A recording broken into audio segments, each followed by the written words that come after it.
La TVA-CRA est au cœur des préoccupations des gens d'ici depuis plus de 45 ans. C'est donc un honneur pour moi de soutenir et de contribuer à l'essor de la télévision communautaire de la région des Appalaches. Bon visionnement.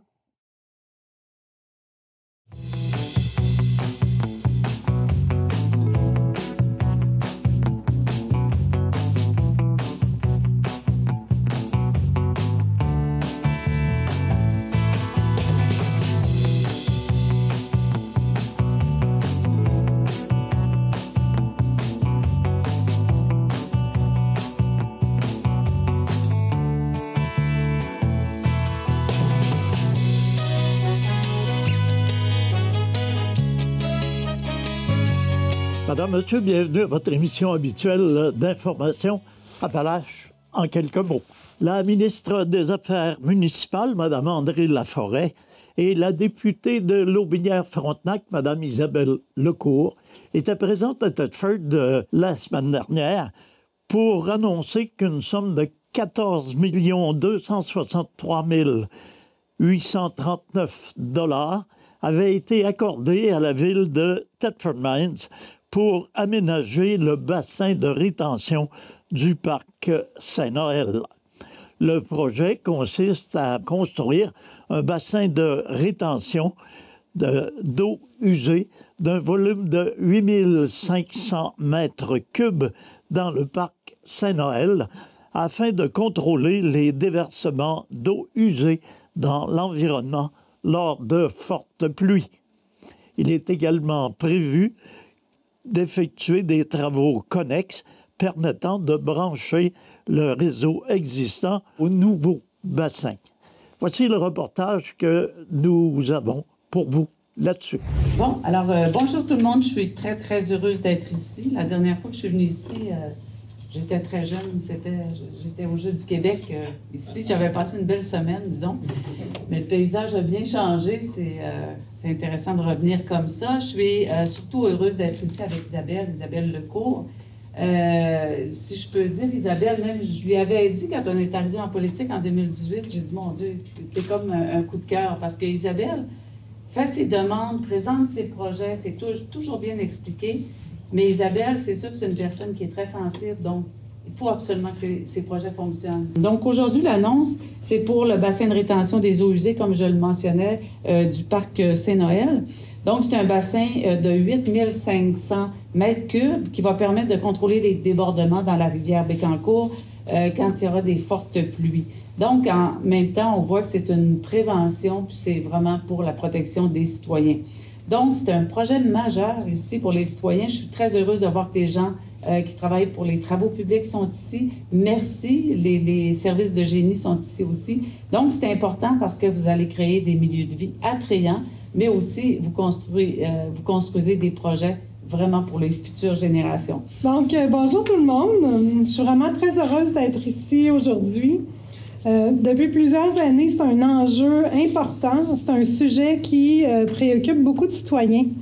On annonce donc aujourd'hui la construction d'un bassin de rétention d'eau usée souterrain dans le parc Saint-Noël d'un volume de 8500 mètres cubes, comme la ministre l'a dit, mais également la construction d'un aqueduc, d'un égout sur la 3e rue, la 4e rue, la rue Notre-Dame-Est et dans le parc Saint-Noël. Ces travaux ont pour but d'éviter les débordements d'eau usée dans la rivière Bécancour en cas de pluie abondante, ce qui fera en sorte de préserver la qualité d'eau de la rivière et de protéger les écosystèmes. On le sait, il y a eu plusieurs rapports. La rivière Bécancour est l'une des plus polluées dans l'Est du Canada. Les travaux et les coûts sont importants et je suis vraiment très fière que notre gouvernement soit au rendez-vous. Donc, merci André. Je remercie aussi les élus de la ville de Thetford qui s'attaquent à cet important problème. Ces travaux auront des effets positifs pour l'environnement et pour l'ensemble des citoyens de la région. Donc, merci. Donc, l'annonce d'aujourd'hui est importante. En fait, les travaux vont bon train, ils sont commencés. On parle quand même d'un projet au total 16,8 millions de dollars, qui est important. En fait, la ville est tout à fait consciente de l'impact de sa présence par rapport à la rivière Bécancour, l'impact de la vie de nos citoyens, quel impact ça peut avoir sur la rivière. On a, entre autres, aussi un plan qui a été établi avec le ministère de l'Environnement depuis plusieurs années, qu'on suit. L'idée, c'est de faire de très nombreux investissements. Ça fait plusieurs années qu'on investit des sommes d'argent vraiment extrêmement importantes.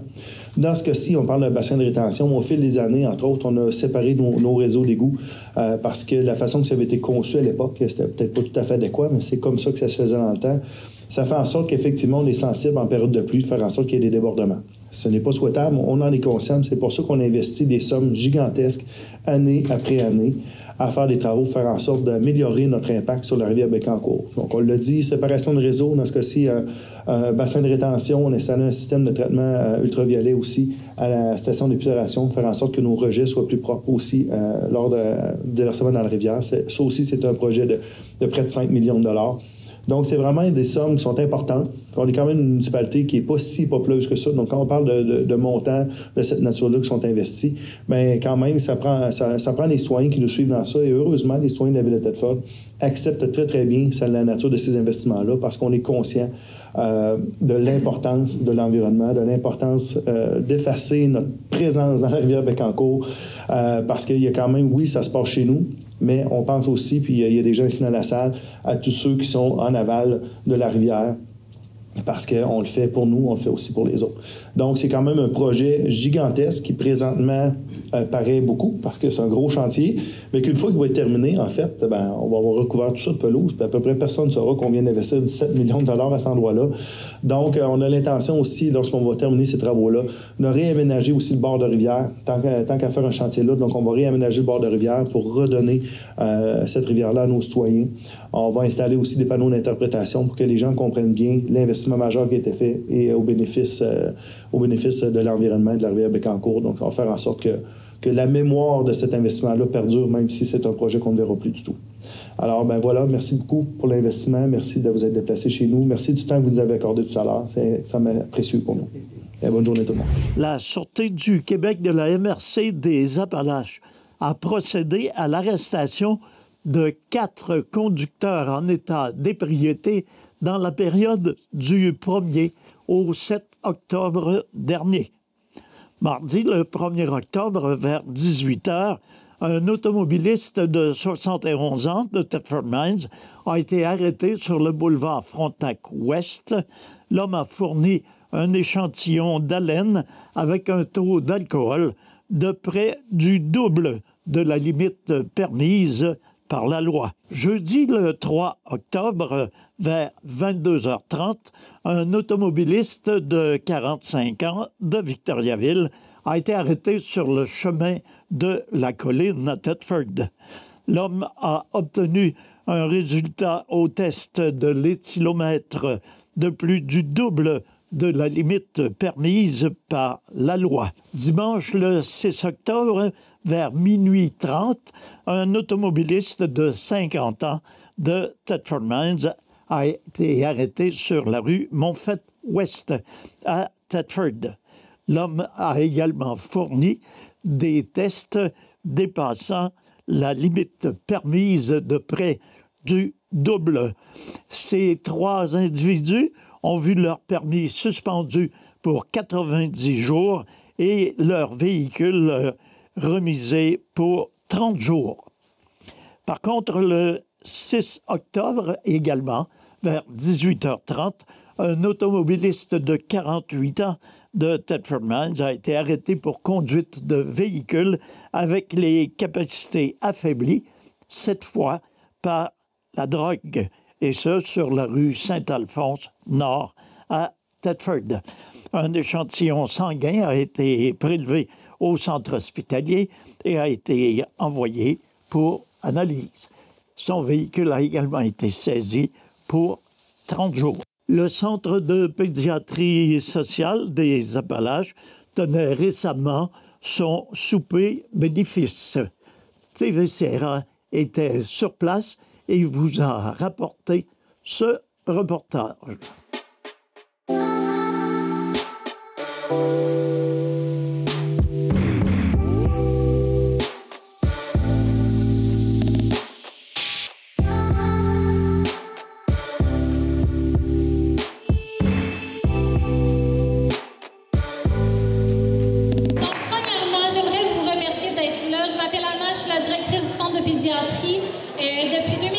date, en fait. Donc, avant toute chose, j'aimerais souligner, dire un grand merci, en fait, à nos bénévoles. Il y a plus de 15 bénévoles ce soir présents dans le but de... Oui, on les applaudit, certainement.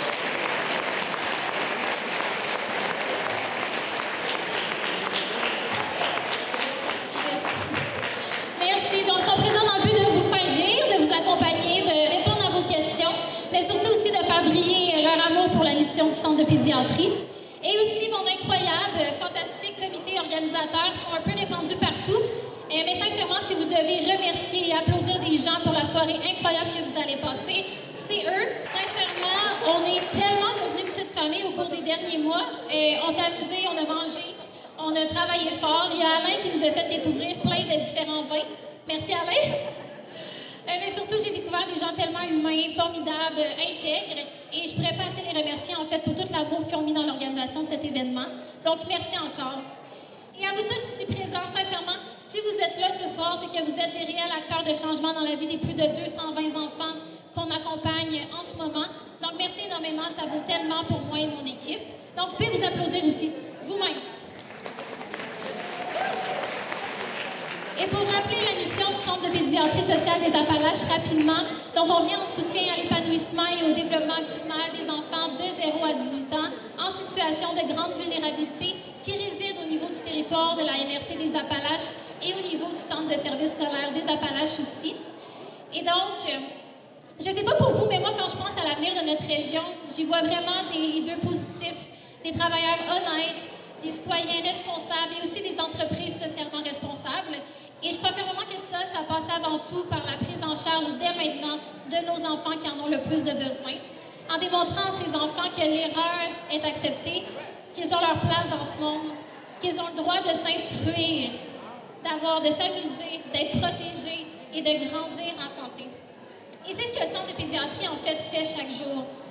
Donc, on donne une voix à l'enfant en faisant respecter ses droits pour que vos futurs travailleurs, votre futur voisin, vos futurs collègues de travail et les citoyens de la MRC soient des individus épanouis, capables de rêver, de créer, de contribuer aussi à une société qui est juste et bienveillante.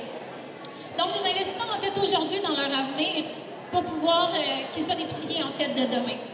Mais en fait, je voulais simplement vous parler de l'importance de cette soirée, comme je vais le répéter, mais en fait, c'est la levée de fonds la plus importante du Centre de pédiatrie. Actuellement, notre modèle de financement est non optimal et est unique et diffère aussi des autres organismes. Donc, on ne reçoit malheureusement aucune subvention gouvernementale spécifique aux communautaires parce qu'en fait, on a une entente spécifique qui fait en sorte qu'on reçoit simplement 23 % de ce qu'on a de besoin. Donc, les 77 %, on va les chercher auprès de chacun de vous par des levées de fonds, par des partenaires financiers. Et donc, c'est un défi qu'on relève chaque jour, mais ça, c'est grâce à vous et je voulais vous remercier encore pour ça. Et donc, le CPSA, en fait, a besoin plus que jamais de sa communauté, de grands donateurs aussi, souhaitant soutenir les enfants de notre région. Je vous encourage donc à être généreux, que ce soit par un don ponctuel ce soir, que ce soit en devenant un donateur annuel, en finançant un projet spécifique aussi au CPSA ou en participant à nos levées de fonds. Parce que ce que j'ai remarqué le plus de les habitants, en fait, de la MRC des Appalaches, c'est qu'ils sont vraiment soudés, sont toujours là pour aider leurs prochains. Et donc, nous devons encore nous allier aujourd'hui pour assurer l'avenir du CPSA. Et en d'autres mots, l'avenir de nos enfants.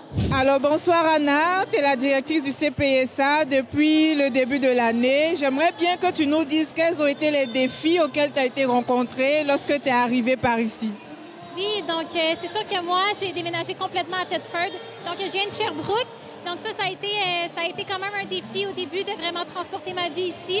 Mais bien sûr, je l'ai fait vraiment parce que je suis tombée en amour avec la cause, avec les enfants, avec l'équipe, avec nos bureaux, avec la population aussi. Donc, Donc ça a vraiment été, je pense, un bon défi. Ensuite de ça, bien sûr, il y a des défis quotidiens là, en tant que directrice d'une EBNL. Au niveau financier et tout, c'est sûr qu'on traverse tous des périodes difficiles économiquement. Donc, je dirais que c'est pas mal mes deux bons défis. OK, d'accord. C'est bien beau d'avoir relevé ces défis-là, de se déménager complètement. Mais comme tu le dis si bien, tu es tombé en amour de la cause, des enfants et tout. J'aimerais savoir, qu'est-ce que tu prévois d'apporter comme touche personnelle, peut-être comme touche particulière, peut-être en t'inspirant de ton expérience? Qu'est-ce que tu prévois d'apporter en plus de ce que tes prédécesseurs ont déjà fait? Oui, mais je vous dirais que comme vous pouvez voir, je suis assez jeune. Je pense que ça apporte beaucoup d'innovation. Je veux innover dans nos pratiques. Je veux qu'on puisse sortir out of the box, comme on dit, sortir de la boîte. Dans le but de vraiment venir justement rendre le CPSA encore plus loin, pas nécessairement au niveau du développement, mais vraiment optimiser nos opérations. Donc, je pense que ça, c'est quelque chose de bien. Aussi, bien sûr, j'ai dirigé de nombreuses équipes partout au travers le Québec. Donc, j'aime beaucoup être en proximité avec mes équipes. J'aime vraiment que ce soit des alliés, des collègues de travail. Et donc, je pense que je peux apporter aussi quelque chose de très humain dans mon travail, en fait.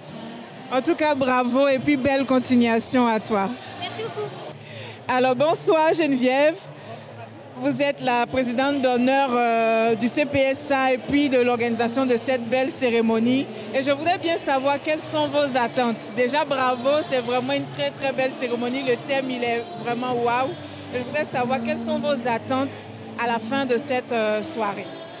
Mes attentes sont simples. Ce que je veux, dans le fond, c'est que le Centre pédiatrique social des Appalaches rayonne de plus en plus, que ce soit par l'accès à des nouveaux services pour les enfants, que ce soit des nouveaux bénévoles, des nouveaux donateurs. Vous savez, il n'y a jamais de sous-aide. Toute aide est bonne. Alors, si ce soir, ça peut nous faire rayonner pour cogner aux portes des gens pour savoir qu'on existe et aider de plus en plus d'enfants, bien, ma mission sera accomplie. En tout cas, merci beaucoup et puis belle continuation à vous. Merci à vous. Bonne soirée. Le Thetfordois Roger Demers a plaidé coupable lundi, le 7 octobre dernier, à une accusation de fraude. Il écope ainsi d'une peine d'emprisonnement de 18 mois à purger dans la collectivité. Le sexagénaire a reconnu avoir frustré la Société de l'assurance automobile du Québec d'un montant impressionnant de 449 640 $ et 13 sous par la supercherie, le mensonge ou tout autre moyen dolosif. Les faits reprochés se sont produits entre le 5 novembre 2004 et le 19 septembre 2018 à Thetford Mines et ailleurs au Québec.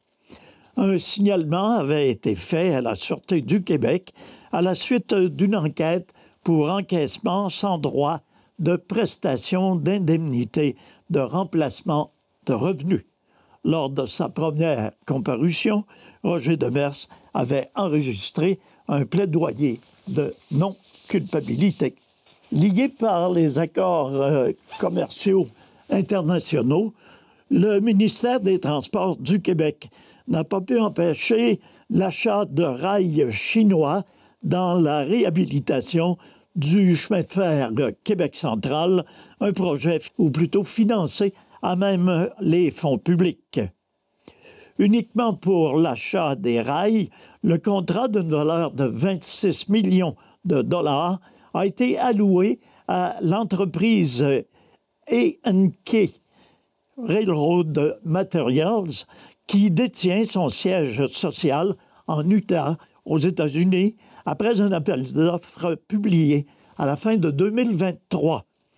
Le projet de réhabilitation consiste dans le remplacement de 109 km de voies ferrées entre Lévis et Thetford Mines, en plus de la reconstruction de ponts, ponceaux et passages à niveau pour un total de 500 millions d'investissements. Une quantité importante de rails en provenance de Chine est d'ailleurs entreposée à Thetford Mines. Cela signifie que cette cargaison ne sera pas soumise à la surtaxe contre l'acier et l'aluminium chinois qui doit entrer en vigueur bientôt au Canada. Le ministère des Transports du Québec a fait l'acquisition du chemin de fer Québec central en 2007 et en 2023, il annonçait sa réhabilitation complète évaluée à près de 500 millions de dollars. La première partie du tronçon est déjà en service. Quant à la section entre Vallée-Jonction et Thetford Mines, elle devrait être inaugurée à la fin de 2025. L'approvisionnement de rails fabriqués en Chine s'inscrit dans un contexte où le gouvernement canadien s'apprête à imposer, à partir du 22 octobre prochain, une surtaxe de 25 % sur l'acier et l'aluminium chinois pour contrer la concurrence déloyale de l'Empire du Milieu. Au Québec, il n'existe plus de producteurs de rails de chemin de fer, bien qu'on en retrouve toujours aux États-Unis. Il y a eu un appel d'offres à l'échelle internationale. C'est une firme américaine qui l'a emporté et qui possède des bureaux au Canada. Cette firme, par la suite, s'est approvisionnée auprès d'un producteur chinois. Le ministère n'avait pas de levier pour l'interdire. On a fait le maximum qui était possible de faire. Le ministère des Transports est toujours sensible à l'achat local quand cela est possible, d'indiquer M. Nicolas Vigneault, porte-parole, en insistant sur le fait que le ministère est tenu de respecter les accords commerciaux internationaux. Malgré le recours aux tribunaux pour faire cesser les pratiques anti-dumping, les importations d'acier outre-mer, incluant les États-Unis et le Mexique, sont passées de 19 % à 38 % entre 2013 et 2023, selon l'Association canadienne des producteurs d'acier. En ce qui concerne le projet pour la réfection du chemin de fer, mentionnons qu'en 1994, la fin des activités du chemin de fer du Québec central, qui a été construit en 1869, chemin de fer qui relie Lévis à Sherbrooke et Lac-Frontière sur 344 km. En 2007, le ministère des Transports se portait acquéreur de 220 km de voies ferrées pour 10 millions de dollars. En 2023, le gouvernement s'engageait à réhabiliter les 109 km du chemin de fer entre Lévis et Thetford Mines. Les tronçons 1 et 2 entre Lévis et Vallée-Jonction sont en exploitation et le projet en question a coûté 59 200 000 $. Quant à la réhabilitation des tronçons 3 et 4 entre Vallée-Jonction et Thetford Mines, il est présentement en cours. Vous avez possiblement été témoin de certains de ces travaux. Cela représente un investissement de 440 millions de dollars et la mise en service de ce tronçon jusqu'à Thetford Mines est prévue pour 2025. Précicom Technologies, qui a un pignon sur rue sur le boulevard Frontenac à Thetford Mines, chef de file dans le secteur des technologies de l'information, a annoncé la semaine dernière l'acquisition stratégique de BGR Informatique, renforçant ainsi sa position de leader dans l'industrie au Québec et au Canada. Précicom Technologies propose une gamme complète de solutions de gouvernance, cybersécurité, services gérés et innovation, technologie de l'information. L'entreprise certifiée ISO 27001 offre un soutien déterminant aux organisations publiques et privées depuis maintenant 25 ans. Avec plus d'une centaine d'experts, de solides partenaires technologiques et une impressionnante feuille de route, Précicom Technologies assoit son rôle d'allié technologique et prestataire de services aux entreprises à haute valeur ajoutée avec l'objectif d'optimiser la performance d'affaires de ses clients. Quant à BGR Informatique, l'acquisition faite par Précicom, s'il s'agit d'une firme spécialisée en technologie de l'information basée à Saint-Jean-sur-Richelieu et en affaires depuis maintenant 20 ans. Alors voilà, c'est ce qui met un terme à notre émission d'information pour cette semaine. C'est Nelson Ficto qui vous remercie d'avoir été des nôtres. Je vous invite la semaine prochaine pour une émission semblable. Entre-temps, passez une excellente semaine. Alors, prenez soin de vous, prenez soin des vôtres.